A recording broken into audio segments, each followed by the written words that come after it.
నేటి నుంచి 5 రోజుల పాటు జిల్లాలో ఏపీ సీఎం చంద్రబాబు నాయుడు పర్యటించనున్నారు. ఇవాళ నెల్లూరు జిల్లాలో పర్యటించనున్న సీఎం చిల్లకూరులో ఎన్టీఆర్ భరోసా పింఛన్లు పంపిణీ చేయనున్నారు. ఇక లబ్ధిదారులకు స్వయంగా పింఛన్ అందివ్వనున్నారు. ఇక శ్రీ సిటీలో పలు ప్రారంభోత్సవాల్లో పాల్గొనున్నారు. హీరో గ్లోబల్ పార్ట్స్ సెంటర్కు శంకుస్థాపన చేయనున్నారు. పోలీసులకు ఈ వాహనాలను అందజేయనున్నారు. శ్రీ సిటీలోనే రాత్రి బస చేయనున్నారు చంద్రబాబు.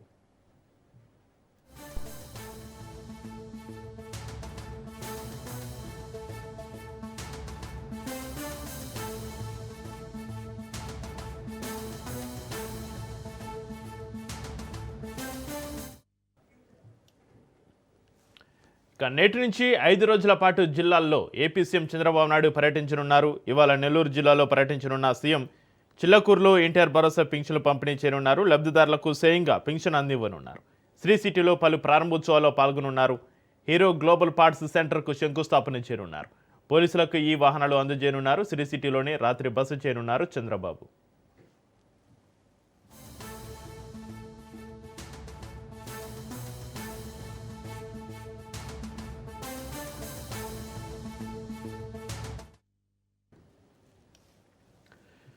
నేటి నుంచి 5 రోజుల పాటు జిల్లాల్లో ఏపీ సీఎం చంద్రబాబు పర్యటన. ఇవాళ నెల్లూరు జిల్లాలో పర్యటనకు సంబంధించి మరింత సమాచారాన్ని మా ప్రతినిధి నారాయణ రెడ్డి ఫోన్లో అందిస్తారు. నారాయణ రెడ్డి.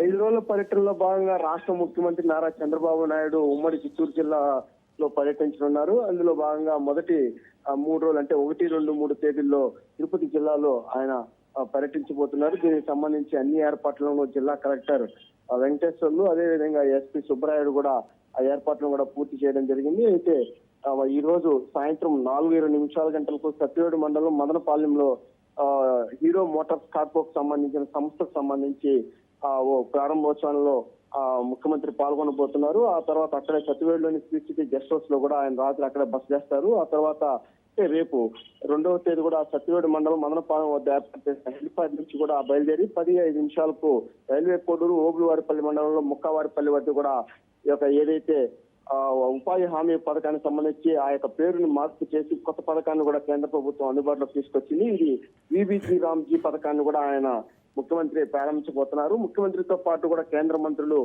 శివరాజ్ సింగ్ చౌహాన్ అదేవిధంగా బ్రహ్మసాని చంద్రశేఖర్ కూడా హాజరు కాబోతున్నారు. అదేవిధంగా ఆ రోజు అంటే రేపు మధ్యాహ్నం 2:35 గంటలకు కూడా ఆ యొక్క కార్యక్రమం అనంతరం కూడా రేణుగుంట విమానాశ్రయానికి చేరుకుంటారు. అక్కడ నుంచి తాజ్ హోటల్లో కూడా ఏర్పాటు చేసిన Swarnandhra 2047 economic intelligence for governance కార్యక్రమంలో కూడా ముఖ్యమంత్రి ముఖ్య అతిథిగా కూడా హాజరు అవుతారు. ఆ తర్వాత అక్కడ నుంచి 5:35 కూడా తిరుపతి కలెక్టరేట్ లో ఏర్పాటు చేసిన బస అంటే అక్కడే బస చేస్తారు ఆయన. అంటే కలెక్టరేట్ లో కూడా ప్రత్యేకంగా ఏర్పాటు చేశారు. అక్కడ ఆయన బస చేసి ఆ తర్వాత 3వ తేదీ కూడా మరికొన్ని కార్యక్రమాల్లో పాల్గొని అక్కడ నుంచి నేరుగా కుప్పంకు బయలుదేరతారు. 3వ తేదీ నుంచి 3, 4, 5 తేదీలు కూడా కుప్పంలో పర్యటించి ఆ యొక్క ప్రజలతో కూడా సమావేశమై వాళ్ళ యొక్క కష్టకాలం కూడా తెలుసుకొని భవిష్యత్తులో అంటే ప్రభుత్వం ఎలాంటి కార్యక్రమాలు చేపట్టాలనే దానిపైన కూడా ఫీడ్బ్యాక్ కూడా తీసుకునే అవకాశం ఉన్నట్టు కూడా తెలుస్తుంది. Chakri. Right, thank you Narayana Reddy.